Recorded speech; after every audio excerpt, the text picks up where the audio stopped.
ప్రస్తుతం ఇక ఎన్నికలు అయిపోయినాయి, ఫలితాలు వచ్చేసినాయి, ప్రభుత్వాలు ఏర్పడిపోయినాయి, 2 నెలల టైం కూడా గడిచిపోయింది. ప్రస్తుతం ఉన్నటువంటి టైం ఏంటి అంటే నామినేటెడ్ పదవుల పంపకాలు. సో ఇదే ఇప్పుడు కీలకంగా మారినటువంటి అంశం. వీటిల్లో కూడా ముఖ్యంగా కొన్ని పదవుల మీద చాలామంది దృష్టి సారించి ఉన్నారు. ఈ పదవులు ఎట్టి పరిస్థితుల్లోనూ దక్కించుకోవాలి అనేటువంటి పదవులు కొన్ని ఉన్నాయి. వాటిల్లో ఒకటి టీటీడీ చైర్మన్ అయితే, మరొకటి Tirupati urban development authority TUDA chairman. So ఈ 2 పదవులకి మంచి డిమాండ్ ఉంది. ఎప్పుడైతే జనసేన, టీడీపీ, బీజేపీ 3 కూడా కలిసి ఎన్నికలకు వెళ్ళబోతున్నాయి అనేటువంటి వార్తలు వచ్చాయో అప్పటి నుంచి కూడా 3 పార్టీలకి చెందినటువంటి నేతలు తమ అధినేతల ముందు ఈ పదవుల గురించి ప్రపోజల్స్ పెట్టినటువంటి పరిస్థితి. అందులో ముఖ్యంగా టీడీపీకి చెందినటువంటి వాళ్ళు వాళ్ళ సీట్లు త్యాగాలు చేసినటువంటి వాళ్ళు ఈ పదవుల కోసం చాలా ఎక్కువగా ఫోకస్ పెట్టినటువంటి పరిస్థితి.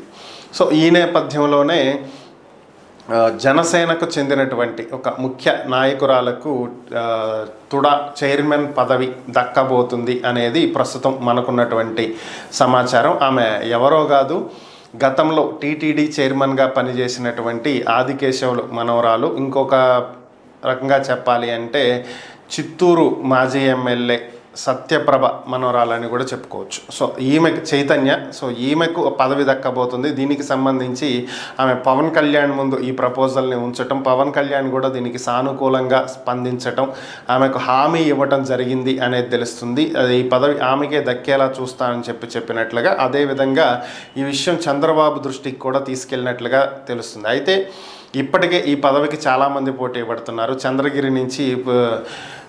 చంద్రగిరి ఎమ్మెల్యే పులివర్తి నాని, అలాగే మాజీ ఎమ్మెల్యే సుగుణమ్మ, అలానే తిరుపతి డాలర్ దివాకర్, అలానే నరసింహ యాదవ్, ఇలా చాలామంది ఈ పదవి కోసం పోటీ పడుతున్నటువంటి వాళ్ళు ఉన్నారు. సో వీళ్ళందరినీ కాదని ఈ పదవిని మాత్రం జనసేన నాయకురాలు చైతన్యకే కట్టబెట్టాలి అని చెప్పి చూస్తున్నట్లుగా తెలుస్తుంది. దానికి కారణం ఆమె ఎన్నికల సమయంలో పిఠాపురంతో పాటుగా మరొక 9 నియోజకవర్గాల్లో జనసేన, టీడీపీ అభ్యర్థుల గెలుపు కోసం తన వంతుగా కృషి చెయ్యటం, కీలక పాత్ర పోషించటమే దీనికి కారణం అనేది వినిపిస్తున్నటువంటి వార్తలు.